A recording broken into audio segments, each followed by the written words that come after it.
Bermuda triangle को अगर दुनिया का ब्लैक होल कहा जाए तो गलत नहीं होगा।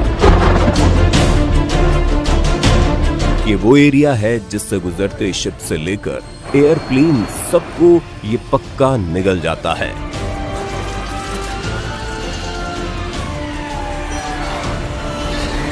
शायद ही कोई दूसरा इलाका ऐसा होगा जिससे डरकर सुपर पावर कहे जाने वाले कुछ देश भी अपना रास्ता बदल लेते हैं।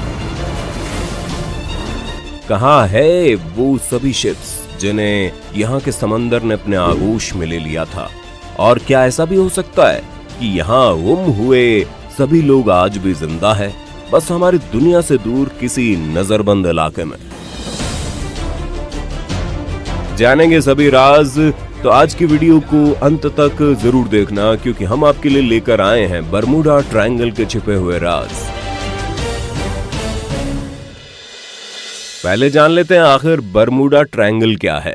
अमेरिका के मियामी, पुएर्टो रिको और बरमूडा आइलैंड को जब 3 इमेजिनरी लाइनों से जोड़ा जाता है तो मौत का ये ट्रायंगल बनता है। इसी ट्रायंगल के अंदर के एरिया को बरमूडा ट्रायंगल कहा जाता है। ट्रायंगल्स को हमेशा से ही शक की निगाह से देखा जाता है और इनके साथ रहस्यमय चीजों का होना किसी न किसी तरह से जुड़ जाता है। इजिप्ट के पिरामिड भी इसकी एक मिसाल है। वही बरमूडा ट्रायंगल वो जगह है जिसे खारिज नहीं किया जा सकता, क्योंकि इसके पीछे न सिर्फ कुछ लोगों का पर दुनिया के बड़े बड़े देशों का विश्वास शामिल है। 9 जुलाई 1945 को जब दुनिया के सबसे ताकतवर देश अमेरिका की यूएस नेवी का एक कमांडर थॉमस अपने 10 लोगों के क्रू के साथ जब इस इलाके की तरफ उड़ रहा था तो उसके साथ जो हुआ वो सुनकर आने वाली पुश्तों की रूह कांप गई। थॉमस एक नाइट ट्रेनिंग प्रोग्राम के तहत ये फ्लाइट लेकर चला था, लेकिन उड़ान के 4 घंटे बाद ही अचानक प्लेन का संपर्क कंट्रोल स्टेशन से टूट गया। ना ही कोई एसओएस सिग्नल इससे पहले कंट्रोल स्टेशन में आया था, ना ही उड़ान के उन 4 घंटों के दौरान थॉमस ने किसी भी अजीब घटना की रिपोर्ट दी थी। एकाएक ही प्लेन का संपर्क टूटा और फिर वहां से कभी कोई सिग्नल नहीं आया। अमेरिकी सरकार द्वारा थॉमस और उनकी टीम को ढूंढने के लिए अगले 10 दिनों तक एक रेस्क्यू ऑपरेशन चलाया गया, लेकिन खोज पर गए लोगों को एक सुई भी नहीं मिली। मामला अभी समझा ही जा रहा था कि फिर से 5 महीने बाद टारपीडो बॉम्बर्स के क्रू को एक अलग ट्रेनिंग मिशन के लिए बरमूडा की तरफ भेजा गया। सब कुछ सही होने पर यह छोटा सा मिशन पूरा करने के बाद सभी फ्लाइट्स को 2-3 घंटे में वापस आ जाना चाहिए था। बरमूडा में घुसते ही सभी प्लेन्स में बैठे लोगों को एक साथ घबराहट महसूस होने लगी। कमांडर को दाल में कुछ काला लगा। उसने फौरन क्रू को मिशन छोड़कर वापस फ्लोरिडा जाने के आदेश दिए, पर शायद तब तक बहुत देर हो चुकी थी।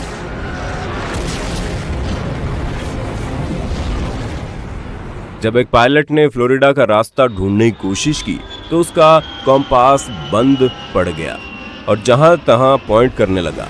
सुबह के लगभग 4 बज रहे थे। आसमान साफ था।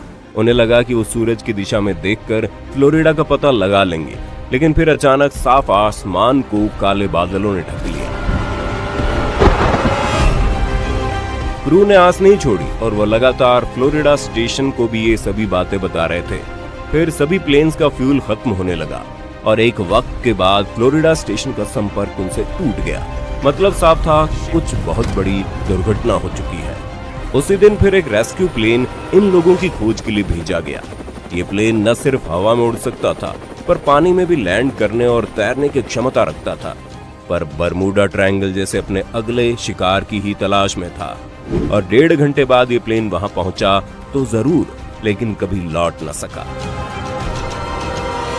इतनी बड़ी घटना के बाद अगले 5 दिन तक अलग अलग रास्तों से इस इलाके में 100 से ज्यादा मिशन इन लोगों की खोज में भेजे गए, पर ना कभी प्लेन्स मिले और ना ही कभी क्रू मेंबर्स की लाशें।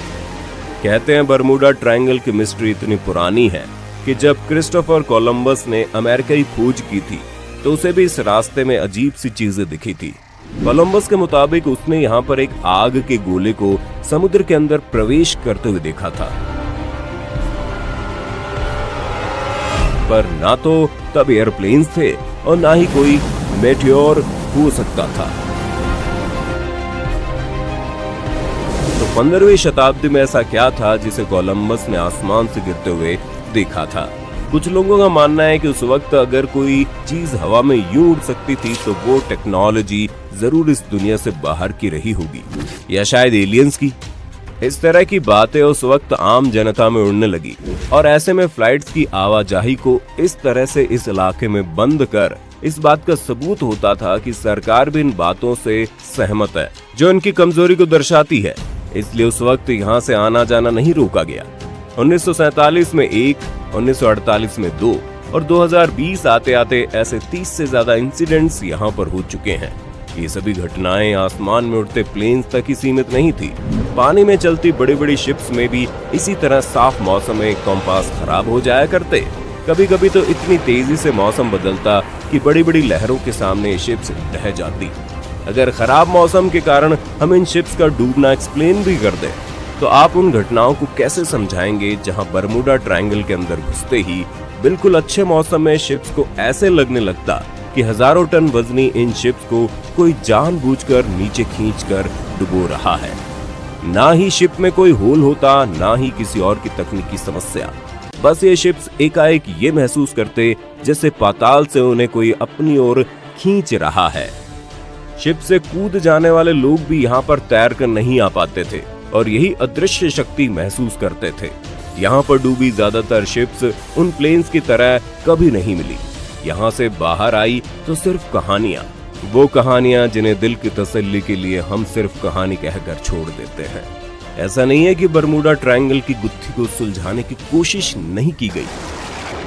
इस पर कई अलग अलग थियरीज आती रही है, जैसे कंपास के काम न करने की वजह से बरमूडा ट्रायंगल के आसपास के इलाकों के मैग्नेट से समझाया गया।